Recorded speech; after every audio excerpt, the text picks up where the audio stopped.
Kara Kane, the Executive Director with the Fischoff National Chamber Music Association. Thank you so much for joining us for our today's Lunch and Learn. I'm delighted to have a Fischoff alum, Toyin Spellman-Diaz of the amazing Imani Winds.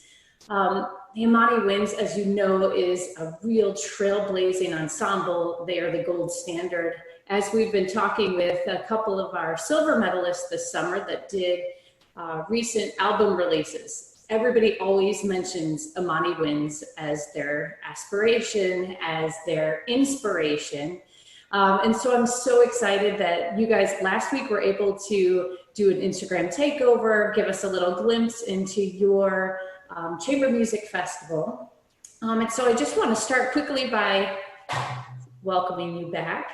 And also just have you give us a quick update on, Imani Winds, your philosophy these days. You've been at this for over 20 years. And maybe talk a little bit about your guys' roles within that ensemble and your overall mission and philosophy of Imani Winds. Wow, that's a lot. That's one enormous question. I could talk the whole time about all of that stuff. But first, let me start by saying what an honor it is to be back here with Fischoff. And I can't tell you how important they were to our development early on. They kind of gave us a base on which we realized we could make a living at this. So, and even before that, one of us was thinking about making a living in wind quintet land, but the rest of us were taking auditions for orchestras when we started out. So, but when we first came and did the Fischoff Chamber Music Competition, about our second year of existed in 99, 2000, something like that. I'm going to say 99 because of another story I have later about Fischoff, but they're so important. So this is great for me to be here on behalf of my quintet. I am humbled and inspired and awed by the amazing talent out there at Fischoff and beyond with chamber music groups. And you say people talk about us being what they're aspiring to. Honestly, we're still learning and trying to keep growing now too. So I'm inspired by all the things that people come up with. There weren't even reed quintets when we came up, and now here they are, so beautiful and doing such great, amazing music and music making. So let's see. You asked so many things, so let's take them one by one. All right. Let's take them one by one. What should we talk about first, Kara? Yeah, well, just maybe you can give me the elevator pitch of what Imani Winds' philosophy and mission is a quintet. Okay, well, we had a few years ago we had a meeting where we were talking about strategic planning. And so we kind of codified our mission statement maybe 7 years ago at this point. But since then, we've started to make the switch over to not-for-profit. And so the philosophy is changing a little bit, or our mission statement has changed. And it's much more easy now and kind of cool. So our philosophy, our mission statement now is to make connections through music. Bam! That's it. So that's it. Wow. Well, Fischoff has been a huge beneficiary of you guys. I was going through some of our old records, and between 2001 and 2005, Imani Winds came and did 6 residencies. You came in and shared the score that you, I think, created to 6 different books. You reached almost 9,000 kids in those visits. So what really has been so amazing for Fischoff is, Fischoff, we're the nation's largest and longest running chamber music competition, but we're also focused on education. And that was something that we were immediately impressed with Imani Winds, was just your connections, exactly as you said, able to connect to all ages. In particular, you guys were working with elementary level kids, but that's been a huge part. And so I know when you came back as Kara, Kara, when we first started, we did a lot of work with 3-year-olds and 2-year-olds at Fischoff. So we were working with littles who are now, 20, 21, and out there making music these days. So, I mean, it's been kind of extraordinary. Fischoff started us with these tiny little children, and now, as we've kept going over the years, those people have grown up and started to play music. And so it's just been, Fischoff has been super beautiful in helping us like speak to all different sorts of age groups. So we're very grateful for that. Well, 9,000 people? That's crazy. I know, isn't that amazing? You had no idea. Yeah, and let me tell you, I think we started in 2000 doing our stuff, because I'll say that because we were supposed to come out to Fischoff for September 11th in 2001. I'll never forget. We were getting ready to get on a plane, and there were no plane rides that day, So all sorts of horrible things happened that day. So Fischoff is branded in my brain forever, in our residencies there.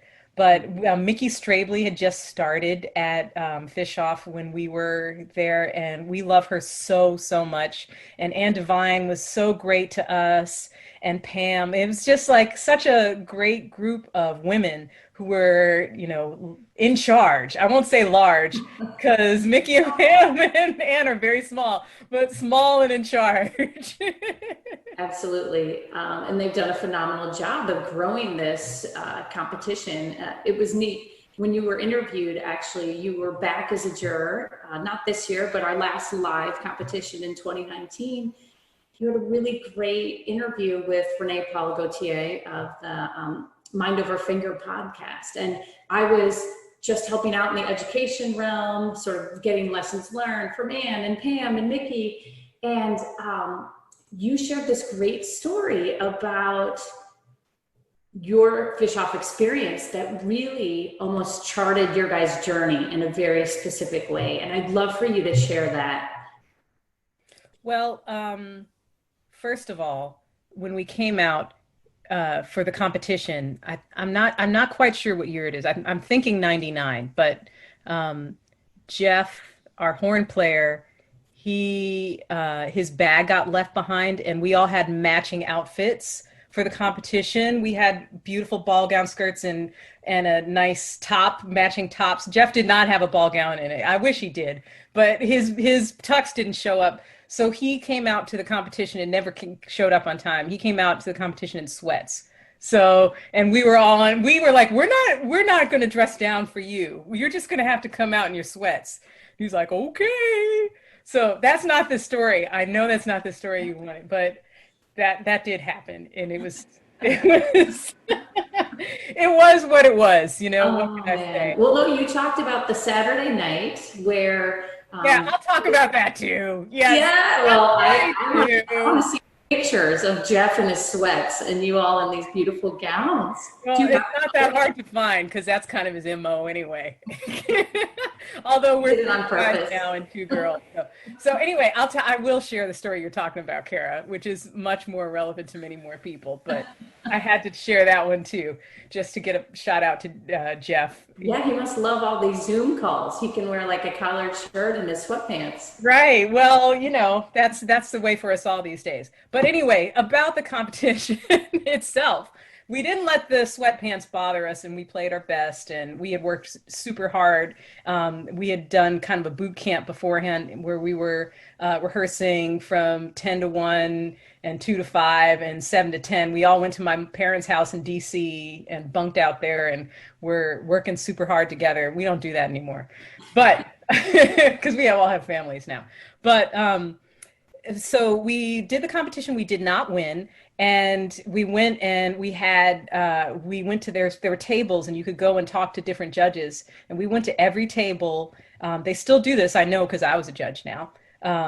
And we got some really great feedback from the different jurors that really we took after the comments. We went back into our hotel rooms and we stayed up all night talking about what they said and about our sounds, what we needed to do. And from there, we realized it was a good check-in point to realize what we needed to do to build a sound that would carry us through. So that was great. But even without winning, Fischoff took us on, like you said, to do a bunch of residencies, which really, like I said at the beginning, it really helped us start our careers, or realize how we could make this work. Because we would come into South Bend, which was very different than it is now, by the way. It was amazing. It's not that it's not great now, but it was there was a lot of dichotomy of economic means there when we were there. And so we would go into everywhere, from the beautiful, beautiful library that was, I don't remember names of things now, but we went to the library and did family concerts or for everybody concerts. We did concerts for the pre-Kers, and we did folks homes, and we played for donors. We did all sorts of different things. And in these residency activities, we learned to speak to all sorts of different types of people, which is highly, highly, highly important, and something we practiced it. We literally practiced not just the music, but we practiced talking to people for these residencies.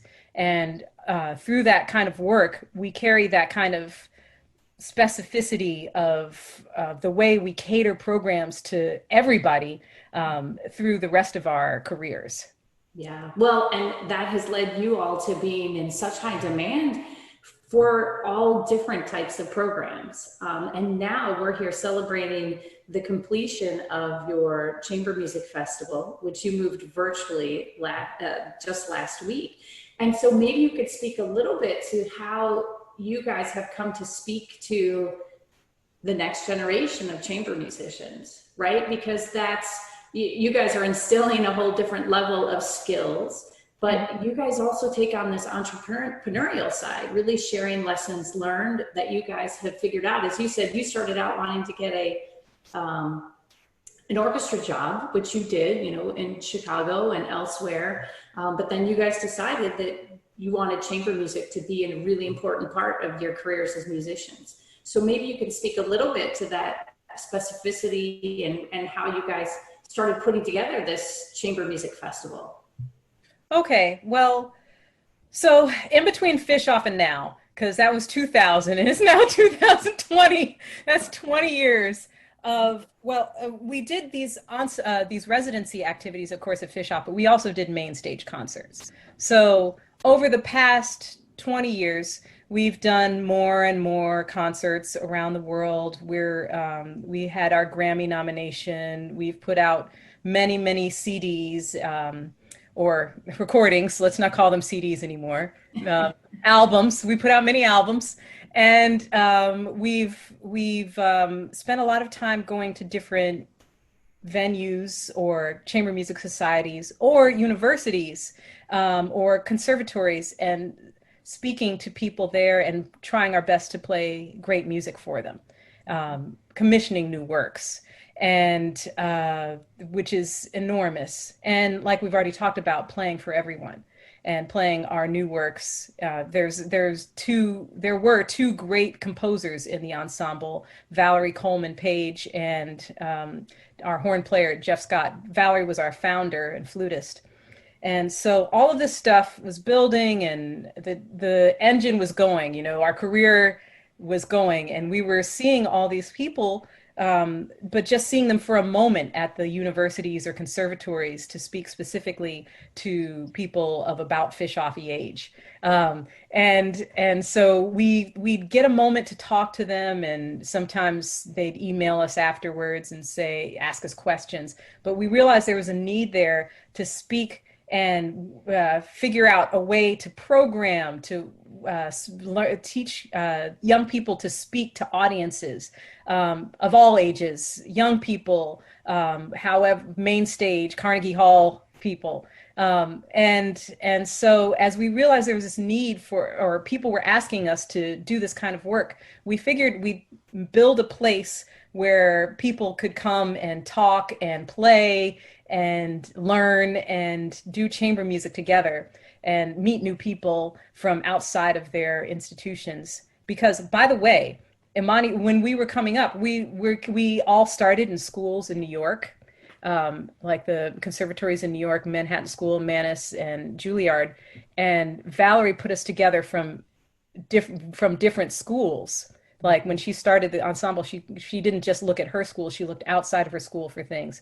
And so it's kind of important for young people to look outside of their little conservatory world and step out of that. And so at a summer festival. So we built this place where people could feel free to discuss their ideas of how they think their careers might be able to go, um, and play the great traditional chamber music works as well as brand new works, and work with composers where they could, be the part of the creation of new music themselves. So that kind of trifecta of ideas came together, and we built this summer chamber music festival to talk about all those things. I think the most important of them is a place where you feel safe to figure out what you want to do with this instrument that you've been practicing for so many years. Because the world is changing, right? Chamber music is very important these days because it's more flexible. So, so I think people are looking for ways to make something new and exciting happen with their instruments, and chamber music is a great way of doing that. Yeah. So now in a traditional year, I think this was your 10th festival. Everybody's in person. And it sounds like you have a lot of that experience where you are working with them as a group, as ensembles. They get to collaborate with the composers. What was it like this year doing it virtually? What were your priorities? Obviously, knowing that the landscape was going to be a different way to connect. Right, right. Well, we always start with that idea of connecting, right? So that's the first and foremost thing. But it took us a while to decide to do anything, honestly, because how do you connect without being in person? How do you have a chamber music festival when you can't play chamber music? So, so that was a moment of thought. So, and plus, there's so much going on. You have kids, I have a child. There's a lot that is going on outside, and people might not be ready for it. But we said, let's just do it. Let's just do it. We'll have our 10th anniversary officially maybe next year. But this will be our 10th thing. And so we decided to speak to the playing aspect, the career aspect, the composition aspect of it, and the kind of getting down to basics. So those were the 4 pillars of what we did this year. So we had chamber music masterclass, where people who had pre-recorded stuff or who might be able to get together and felt comfortable doing that. And so we had one live group, a military chamber music ensemble, come and perform, one completely recorded thing, and we commented on it. And I forget, the third one was kind of a hybrid. I think they were all there, and we were talking to them live, but I don't think they played live. I can't remember how that third one went. But yeah, and so it was great. I mean, because it was exactly where we are. I mean, you just have to deal with what you got in front of you and make something happen. And that was really great for the chamber music part. But then we also had a seminar on rhythm. A lot of times classical musicians aren't taught how to groove well. So we had, or to keep the rhythm feeling great. So we had a rhythm seminar. We had a breathing seminar and relaxation seminar by this woman who was just led the most incredible class. It was great. And we had the composers come in and talk and show their composition. Some former composers come in and talk, and Jeff, our composer in residence, our horn guru and composer in residence, he had composition lessons. So that's how we made it work. I think we're going to try to have another version of it because it was only 3 days. So it's usually 10 days. So I think we're going to do it again in the holiday season. just to have another moment to connect with the students. And oh, by the way, we also made it really cheap, Mm. really, really cheap. So, and open to everyone. Since this is an opportunity for under 18-year-olds to attend our festival, we really wanted to open up to high school students as well. I think it's a time where we're all trying to get together and feel a community. And so the more expansive we can be in our idea of community, the better. Yeah. Well, maybe you can speak a little bit about recent attendees. I mean, I know this year you didn't get to know them as closely, but you've been doing this a while. Maybe you can speak to some of the strengths that you've seen amongst chamber music students these days. I know you teach at Brooklyn College, and your colleagues are teaching elsewhere. I know Jeff was just newly appointed at Oberlin, and you guys are digging in deep, really working with the next generation. You mentioned things like rhythm, but what are some of the strengths that you're seeing with these kids that are inspiring you?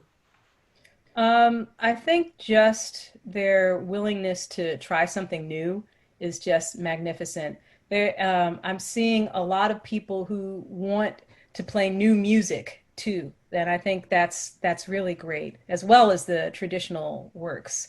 Um, they're willing to work with new composers or young composers or composers of anything and help develop the music from nothing. And most of all, they're, like I said before, they're just open. They're open to different ideas and they want change in the way that music is being made.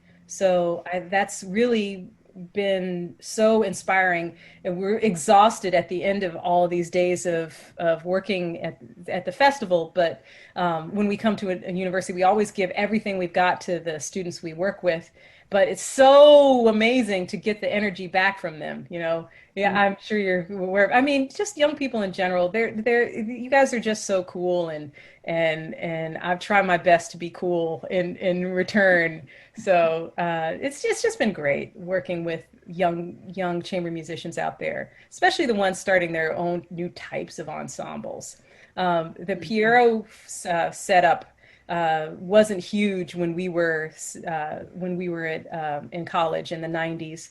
And so now there are a bunch of Pierrot set up ensembles. And like I said, the reed quintets, the clarinet quartets, all these ensembles are just starting new things. And I think that's amazing, as well as the traditional wind quintet is playing non-traditional stuff. So I love seeing what everybody's coming up with.